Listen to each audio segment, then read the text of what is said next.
Esta mañana quiero hablarle de la pregunta: ¿quién es este Jesús? ¿Quién es este Jesús?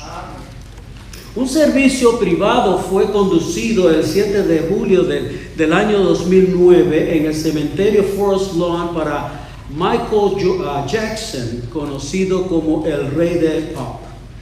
El departamento de la policía de Los Ángeles bloqueó todo el tráfico mientras el desfile de los automóviles procedían desde Forest Lawn a el centro Staples, donde una ceremonia pública memorial tomaría lugar. La policía de Los Ángeles gastó $1 millón, $1 millón para proveer protección para ese evento. Literalmente millones de personas de alrededor del mundo fueron expuestas a las noticias de la muerte de Jackson. Sin embargo,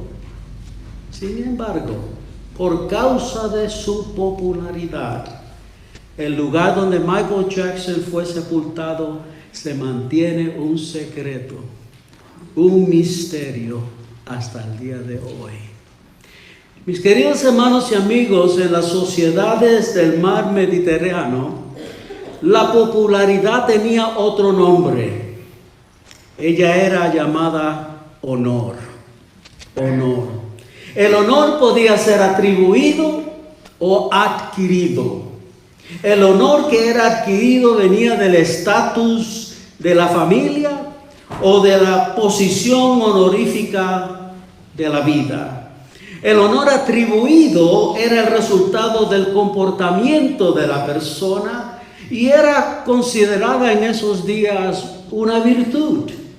Sin embargo, como cualquier reclamo de honor, el honor que era atribuido tenía que ser reconocido públicamente en orden que pudiera contar. Y eso era lo que estaba sucediendo en el tiempo de Jesucristo. Jesucristo había nacido en un establo en Nazaret. Él era conocido como el hijo de un carpintero. Una de las carreras más bajas que un hombre podía tener en esos días.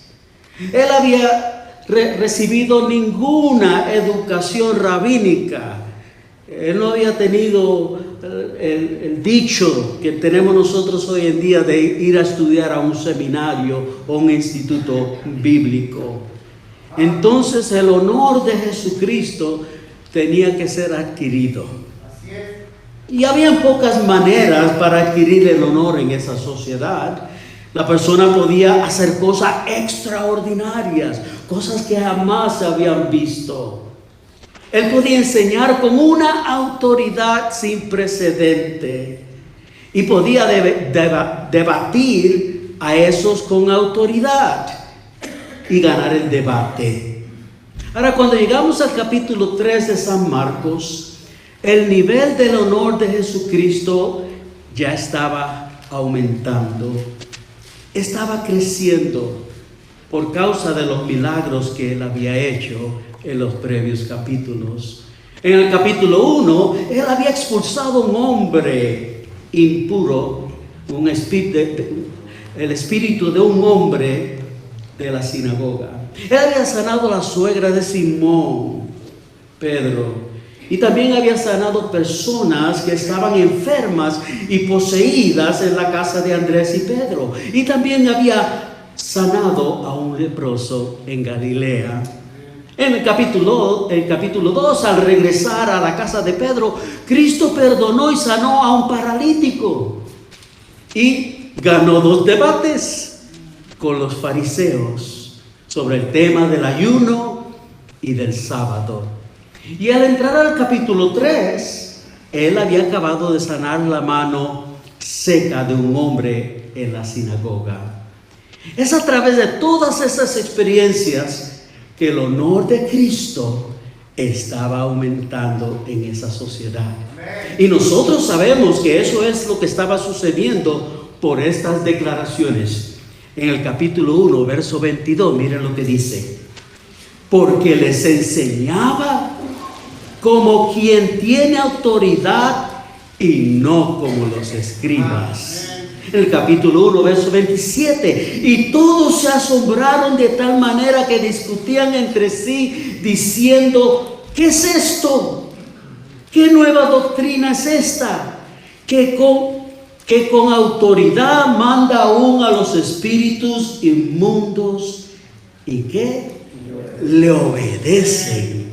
Y el capítulo 2, verso 12. De manera que todos se asombraron y glorificaron a Dios diciendo: nunca hemos visto tal cosa. Entonces, la pregunta que la gente de esas regiones se estaban haciendo era esta: ¿quién es este Jesús? ¿Quién es este Jesús? Y esta mañana me gustaría que descubramos la respuesta a esa pregunta. Porque en estos versículos que acabamos de leer, vamos a ver 3 escenas que nos ayudarán a contestar esa pregunta: ¿quién es este Jesús? Y es mi oración que al descubrir la respuesta a esta pregunta, usted esté totalmente convencido que está siguiendo al Cristo de la Biblia. Al Cristo de la Biblia. Y si usted está visitando esta mañana y no ha decidido seguir al Cristo de la Biblia, es mi oración que estas escenas se revele a ese Cristo y usted se encuentre con Él y decida esta mañana seguirle. Amén. Entonces no perdamos más tiempo. Vamos a contestar esa pregunta: ¿quién es este Jesús? Mirando la primera escena. Y la primera escena se encuentra en los versos 7 al 8. Y yo le he titulado a esta escena: el honor de Cristo está aumentando. Mas Jesús se retiró al mar con sus discípulos, dice el verso 7. Y le siguió gran multitud de Galilea y de Judea y de Jerusalén, de Idumea, del otro lado de Jordán y de los alrededores de Tiro y de Sidón, oyendo cuán grandes cosas hacía, grandes multitudes vinieron a él. Como les acabo de mencionar, Jesucristo se había criado en una sociedad de honor y de vergüenza, en orden que pudiera agarrar la atención de la gente. Él tendría que aumentar en honor o en popularidad, como le mencionamos hoy en día. Sin embargo, ese honor tendría que ser adquirido. Tendría que ser adquirido ganando los debates contra los líderes religiosos. Haciendo cosas extraordinarias y dando enseñanzas poderosas y transformadoras. Y Cristo había hecho todo eso hasta este punto. Y por eso es que su honor estaba creciendo. Y ese honor, mis hermanos, estaba aumentando entre 3 tipos de grupos de personas. 3 tipos de grupos de personas. Si recuerdan, Cristo había hecho un milagro en los versos 1 al 6 de este capítulo. Probablemente había hecho este milagro en el interior de Galilea, y por causa de la oposición que recibió de los fariseos y de los herodianos, él decidió retirarse al mar con sus discípulos, no por temor de algún complot que los líderes religiosos estaban preparando, pero para evitar el peligro, escuchen, para evitar el peligro de ir a la cruz antes que el tiempo fuera propicio, antes que el tiempo que se profetizó se cumpliera. Y al retirarse al mar, él es seguido por estos 3 tipos de grupos de personas. El primer grupo de personas eran los judíos, y ellos son identificados por las regiones de donde están viniendo. Esas regiones eran Galilea, Judea, incluyendo la ciudad de Jerusalén, y el otro lado de Jordán, que posiblemente era Perea. El segundo grupo de personas es la que yo le llamo el grupo de gente birracial, de 2 diferentes razas. Ellos son identificados por la región llamada Idumea. Idumea era el nombre griego para Edom, pero no se refiere al antiguo Edom, pero un Edom que fue desarrollado ahí en el siglo V o el siglo VI y estaba cerca del Mar Muerto. Esa gente era semi-judía. Y finalmente había un tercer grupo de personas y ellos eran los gentiles, nosotros. Y ellos son identificados por las regiones de Tiro y de Sidón. Y Tiro y Sidón estaban en el norte a la costa de Fenicia, que hoy en día se llama Lebanón. ¿Han oído de Lebanón? Ahí es donde estaban estas dos ciudades. Entonces, como podemos ver, el honor de Jesucristo estaba aumentando entre mucha gente de esa área. Ahora usted se está preguntando, hermano Ricardo, ¿qué tiene que ver eso con nosotros hoy en día? Muchísimas gracias por hacerme esa pregunta. Y le quiero contestar esa pregunta con otra pregunta. Y es esta. ¿Cómo está el honor o la popularidad de Cristo en nuestra cultura hoy? ¿Cómo está el honor o la popularidad de Cristo en nuestra cultura hoy? Nosotros no vivimos en una cultura de honor y vergüenza como la que vivía Jesucristo. La realidad es que la cultura de los Estados Unidos de América es principalmente del origen europeo, pero ha sido influenciada por las culturas de los africanos, de los indios, los asiáticos, los polinesios y también nosotros los latinoamericanos. Sin embargo, la gente de nuestra cultura tiene su opinión acerca de quién es Jesucristo. De acuerdo a una investigación hecha en el año 2015 por el grupo cristiano Barna, la gente de los Estados Unidos tiene 5 creencias. 5 creencias populares acerca de nuestro Señor. Primero, la mayoría de la gente aquí en los Estados Unidos cree que Jesucristo era una persona real. Como dicen los jóvenes, que era una persona real. Segundos, los jóvenes son capaces de creer que Cristo no es Dios. Tercero, los americanos están divididos sobre si Cristo pecó o no. Cuarto, la mayoría de los americanos dicen que tienen un compromiso con Cristo. Y quinto, la gente está en conflicto entre si el creer para poder llegar al cielo, para poder tener la vida eterna, uno tiene que creer en Jesucristo o uno tiene que hacer obras, que hacer buenas obras. Hay un conflicto en todo eso. La gente de nuestra cultura tiene una opinión acerca de la identidad de Jesucristo.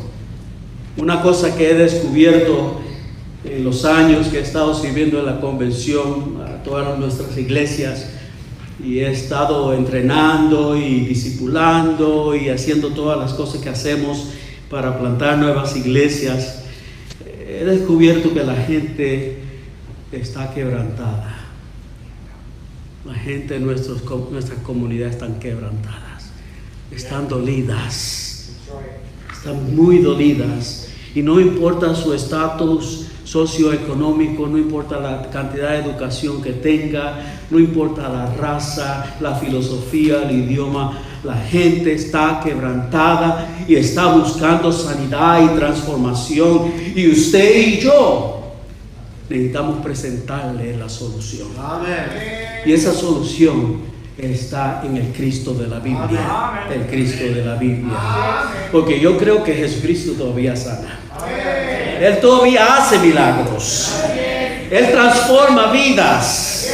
Él todavía tiene la respuesta a las preguntas que tiene la gente que a veces que ni nosotros los líderes religiosos le podemos contestar.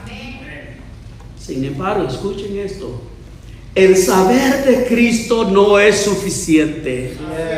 Uno puede saber de Cristo, pero en realidad no conocer a Cristo. Para conocer a Cristo, uno tiene que arrepentirse de sus pecados.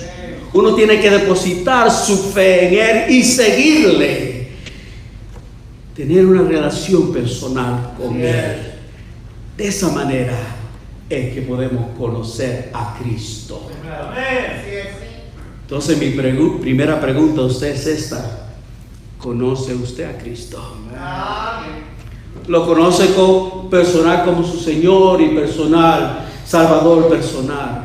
Si no lo conoce, esta mañana le vamos a dar esa oportunidad para que tome esa decisión de recibir a Jesucristo en su corazón como su Señor y Salvador y empezar a conocerlo por experiencia. Pero la popularidad de Cristo estaba creciendo. Su honor estaba creciendo entre medio de estos diferentes grupos de personas. Sin embargo, su popularidad o su honor había sido el resultado de lo que, escuchen, de lo que la gente había oído que Cristo estaba haciendo o que había hecho. Ellos sabían de Él, pero no lo conocían a Él. Entonces, ¿quién es este Jesús? En los primeros capítulos de este Evangelio nos enseña que Él es el Hijo de Dios. Él es el Hijo de Dios que había nacido en una cultura de honor y de vergüenza, pero sin ninguna honor. Él tuvo que adquirir ese honor. Él es el Hijo amado en quien Dios tuvo complacencia. Él es a quien los ángeles servían. Él es el hombre Dios que los pescadores siguieron y los espíritus inmundos obedecieron. Amén. ¿Lo conoces? ¿O solamente sabes de Él? ¿Tienes una relación personal con Él? Eso nos lleva a la segunda escena. Y la segunda escena que nos ayuda a contestar esa pregunta: ¿quién es este Jesús?, se encuentra en los versos 9 al 10. Y he titulado esta escena: la plataforma de Jesucristo es instalada. Jesucristo necesitaba una plataforma. Él necesitaba una plataforma porque, de acuerdo a San Marcos, el gentío estaba por oprimirle. Algo había sucedido. Todos los milagros que Jesucristo había hecho había producido una muchedumbre que, como dijo un erudito, produjo más peligro, porque los enfermos no esperaron que Él les tocara. Ellos corrieron a tocarlo a Él. Y en un mundo donde las habilidades médicas eran por nuestros estándares extremadamente primitivos, alguna persona que apareciera y tuviera la habilidad de sanar a cualquier persona con cualquier enfermedad, mis hermanos, causaría una espantada como la que vemos aquí. Eso es lo que está sucediendo aquí. La gente está oyendo de que Jesucristo puede sanar cualquier enfermedad, y viene esta gran multitud hacia Él. Sin embargo, algunos eruditos creen que la razón por que Cristo se metió en un barco fue más para controlar la multitud, una clase de plataforma o púlpito para evitar ser empujado por la multitud. Y eso a lo mejor es verdad, porque la palabra griega para barca aquí significa una barca pequeñita, no una grande para pescar. Yo les sugiero que Jesucristo se había metido en esta barca no solamente para que la gente no lo oprimieran, pero también para lo que va a suceder en el capítulo 4, verso 1. Porque en el capítulo 4, verso 1, vemos a Jesucristo en la barca enseñando la palabra de Dios. Ahora, otro asunto que debemos considerar es el por qué. ¿Por qué la multitud estaba tratando de oprimir a Jesucristo? ¿Por qué tanta gente estaba corriendo hacia Él? Porque en esos días no había la televisión, no había noticieros, no había medios de comunicación para poder movilizar tanta gente así. Nosotros tenemos que entender que en esa sociedad del mar Mediterráneo había una cosa que se llama la red de los chismosos. Ahora, cuando nosotros pensamos de la palabra de chismes, ¿verdad?, no lo miramos como algo bueno. Pero en esa cultura era un factor mayor. Era un factor mayor para la identificación y la legitimización de los líderes religiosos. Una reputación reconocida, confirmada y sostenida por la red de los chismosos proveía un fundamento para la autoridad pública de ese predicador. Y aunque se podía usar en una manera negativa como se usa hoy en día para destruir la reputación de una persona, para despertar desconfianza o para socavar a otros, ella era también usada para confirmar el honor, para desparramar la buena reputación, para formar y guiar la interacción pública entre ese líder religioso y la gente. Y eso es lo que estaba sucediendo.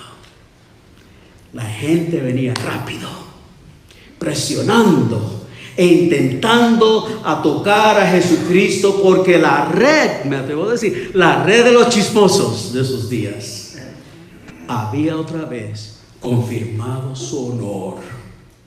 Estaba desparramando por todas esas regiones su buena reputación. En adición, Lucas nos dice que algo también estaba sucediendo mientras Jesucristo está por entrar a la barca. Lucas nos muestra que el poder de Jesucristo para sanar estaba saliendo a la misma vez en ese momento. Ahora usted otra vez se está preguntando, Ricardo, ¿qué tiene que ver eso con nosotros hoy en día? Y otra vez, muchísimas gracias por hacerme la pregunta.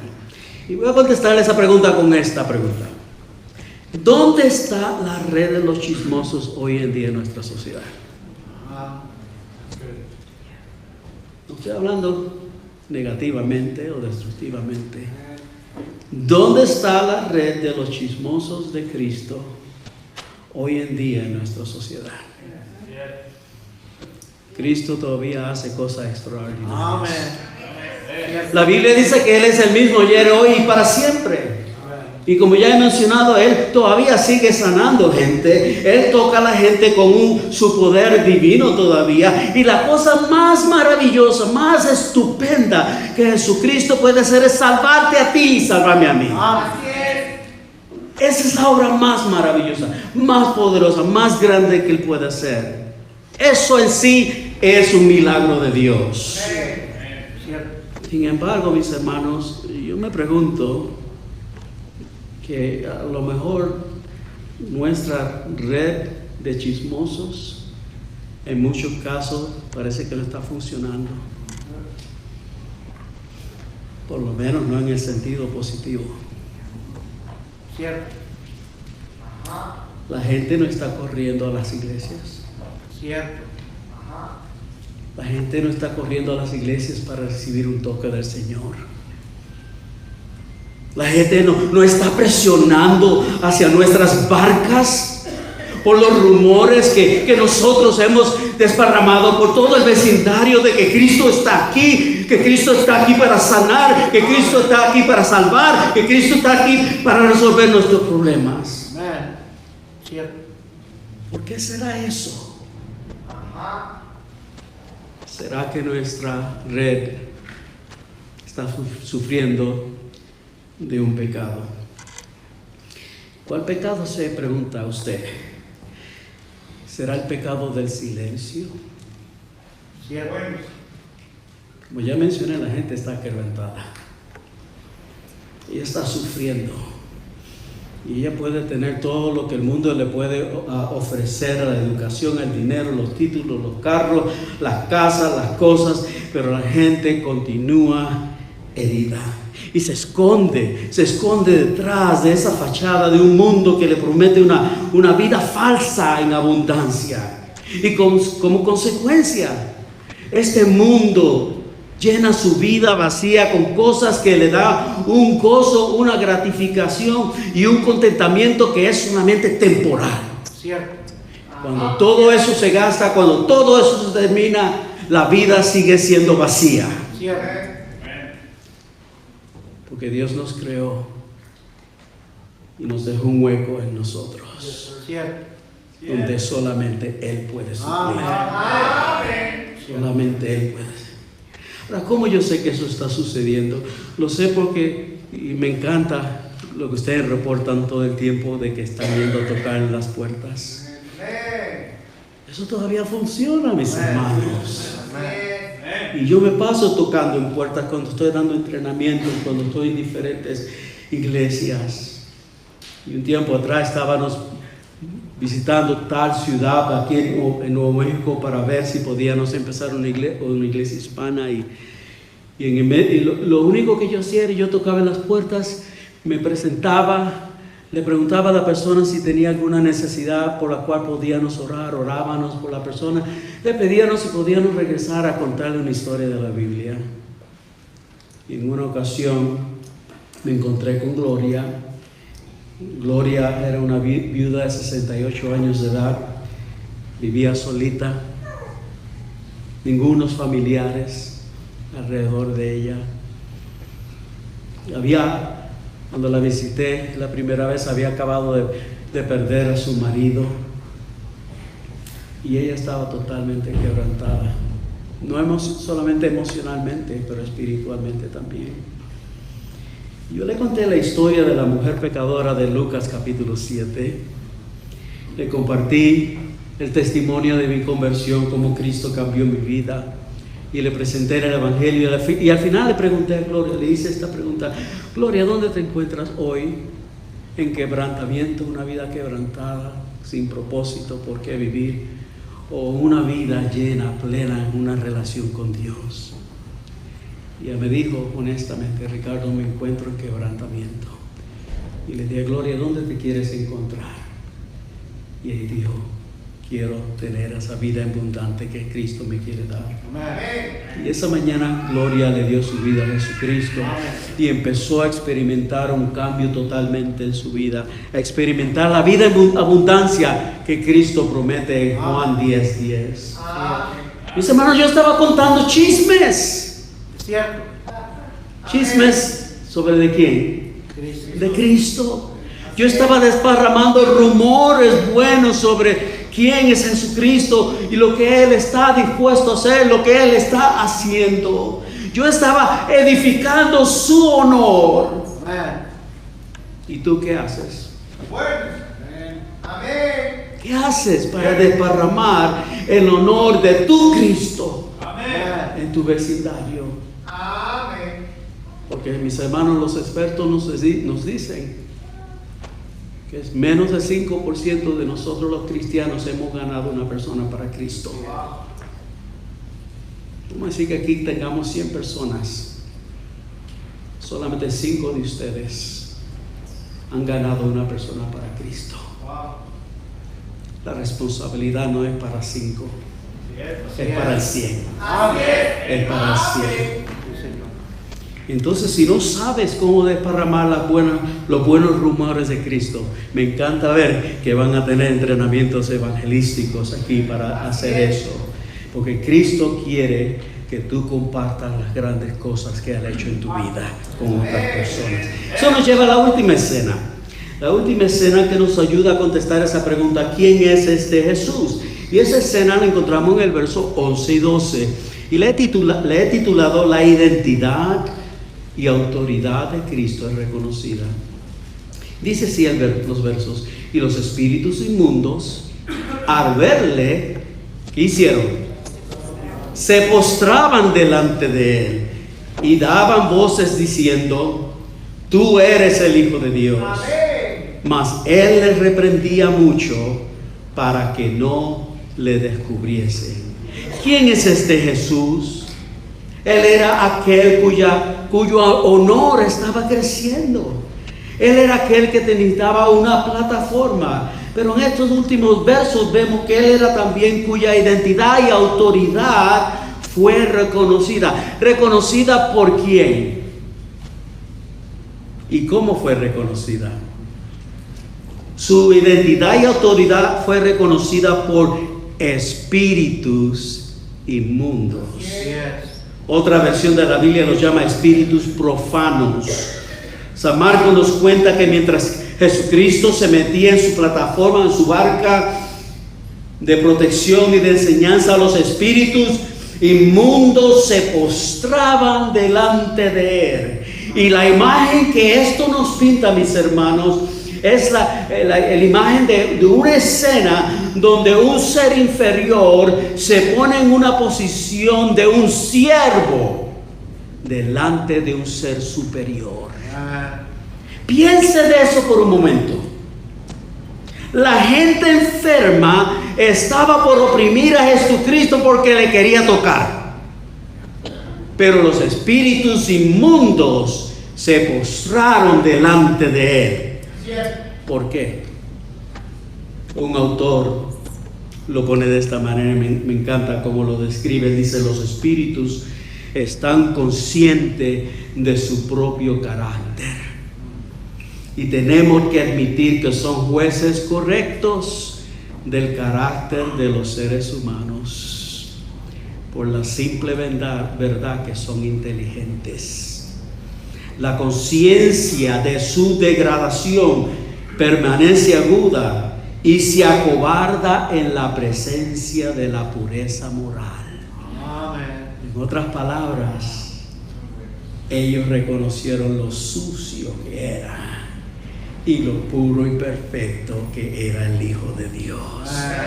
Y ese reconocimiento los lanzó al piso. Segundo, quiero que noten que los espíritus gritaron que tú eres el Hijo de Dios. Mis hermanos, había una creencia común en esos días, que el tener conocimiento del nombre exacto de una persona le concedía a otra persona la autoridad sobre ella. En otras palabras, al declarar el título de Jesucristo, el Hijo de Dios, los espíritus inmundos creían que ellos podrían controlar a Jesús, que ellos tenían superioridad sobre él. ¿Pero le funcionó? No.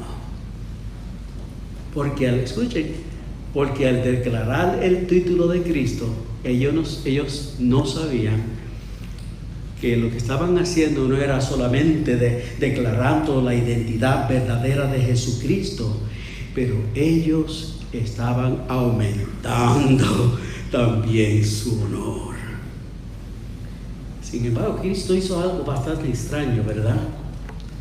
Él les advierte fuertemente a no divulgar esa verdad a nadie. Y eso, hermano, es llamado por los científicos sociales cristianos como el motivo secreto. El motivo secreto era en esos días lo que la gente usaba para proteger la reputación de una persona, ya que el honor era determinado en gran manera por la opinión del público. Era crítico que el público supiera nada que dañara la reputación de Jesucristo. Y en este caso, la gente no podía saber cuál era el fin por qué Cristo había llegado. Si ellos divulgaban, entonces la profecía no se iba a cumplir, de que Cristo tendría que ir a la cruz, tendría que morir por nuestros pecados. Pero su tiempo no había llegado para eso. Otra vez, ¿qué tiene que ver todo esto con nosotros? Contestar otra vez con una última pregunta. ¿Es la autoridad y la identidad de Jesucristo reconocida hoy en día? Bueno. Repito, ¿es la autoridad y la identidad de Jesucristo reconocida hoy en día? Déjenme hablar por un momento de la iglesia. Cuando nosotros aceptamos a Cristo como nuestro Señor y Salvador, la Biblia dice que somos nuevas creaciones. Nacemos de nuevo. La Biblia también nos enseña que en ese momento tenemos un nuevo ADN. Ese nuevo ADN se encuentra en Mateo 28, 19 al 20. Ustedes lo conocen. Se llama la Gran Comisión. Pero si leen en el verso 18, el verso 18 de ese texto nos dice que Jesucristo recibió toda autoridad en los cielos y en la tierra. Y cuando usted y yo recibimos a Cristo como nuestro Señor y Salvador personal, no solamente le dijimos, ven y salva nuestra alma. No solamente le decimos, danos la seguridad para el fuego, para ir al infierno. Sí. Pero le dijimos, de ese día en adelante, te vamos a seguir como nuestro Señor. Amén. Mi pregunta es eso, es esta. ¿Es eso verdad? Bueno. Si eso es verdad, cada aspecto de la gran comisión nos pertenece a nosotros, a la iglesia. Sí. En otras palabras, si eso es verdad que Jesucristo tiene autoridad sobre nuestras vidas, nosotros vamos a ir a buscar a los perdidos. Amén. Cierto. Si Jesucristo tiene autoridad sobre nuestras vidas, nosotros vamos a ir y contar las buenas nuevas. Amén. Nosotros vamos a ser discípulos, como dijo Jesucristo en Mateo 28.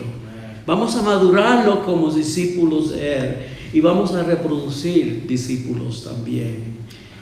Pero verdaderamente estamos haciendo eso. Bueno.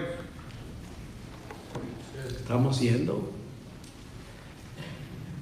¿Estamos haciendo discípulos? ¿Nos estamos madurando en nuestra fe? ¿Nos estamos verdaderamente sometiendo a su autoridad en todo aspecto de nuestra vida? ¿Quién dice la gente de esta comunidad que es Jesucristo? Cierto.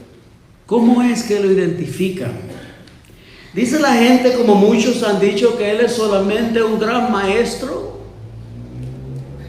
Me gustaría que escuchen lo que dijo el autor de La mera cristiandad, C.S. Lewis. Ustedes lo conocen por ser el autor de las Crónicas de Narnia, ¿verdad?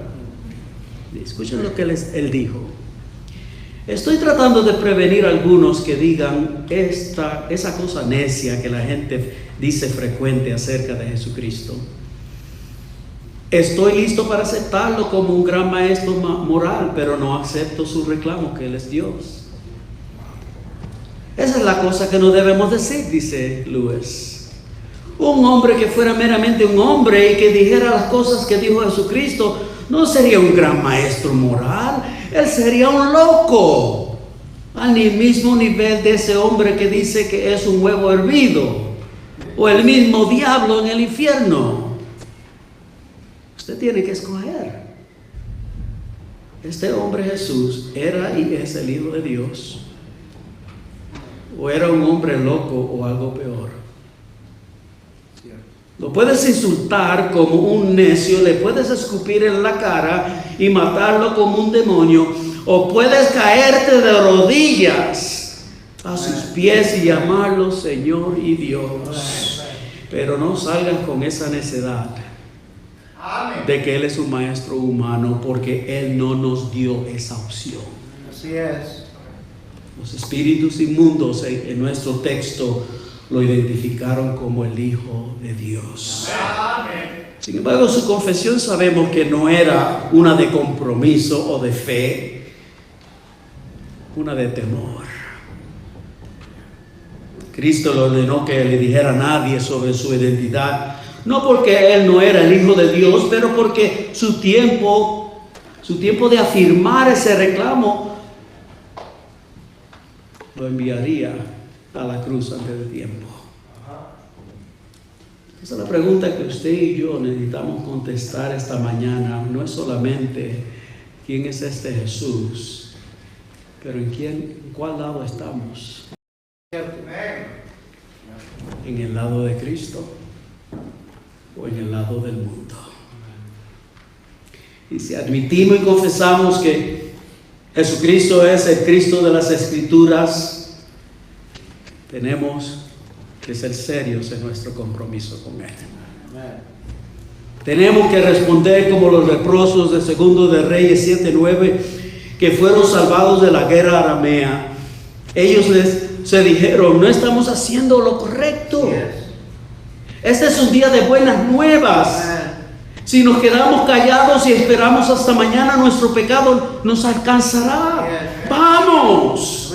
Contémosle a la casa del rey. Tenemos que hacer como la mujer samaritana en Juan 4:29. Ella dijo, vengan, Vengan y vean al hombre que me dijo todo lo que he hecho. ¿Será este el Mesías? Amen. Tenemos que hacer como el hombre que nació ciego y recibió su vista de Jesús.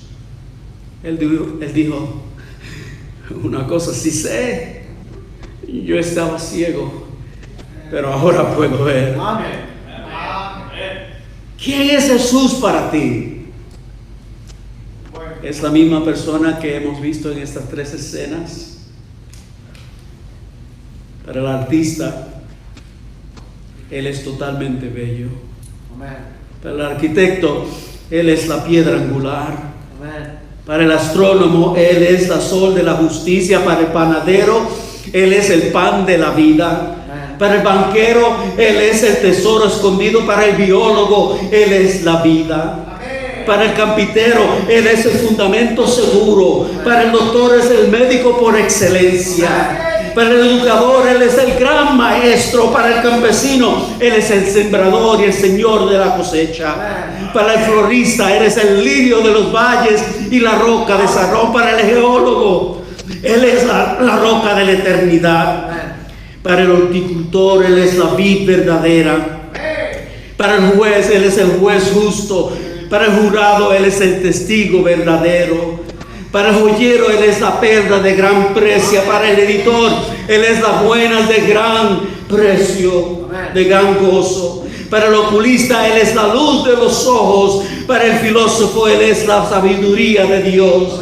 Para el impresor, Él es la letra verdadera. Para el siervo, Él es el amo bueno. Para el estudiante, Él es la verdad encarnada. Para el trabajador, Él es el dador del descanso. Para el pecador, Él es el Cordero de Dios que quita el pecado del mundo. Y para nosotros los cristianos, Él es el Hijo de Dios, el Dios viviente, el Salvador, el Redentor y el Señor de nuestras vidas. ¿Quién es Jesús para ti? Para mí es el más precioso. Amen. Oremos. Padre, gracias.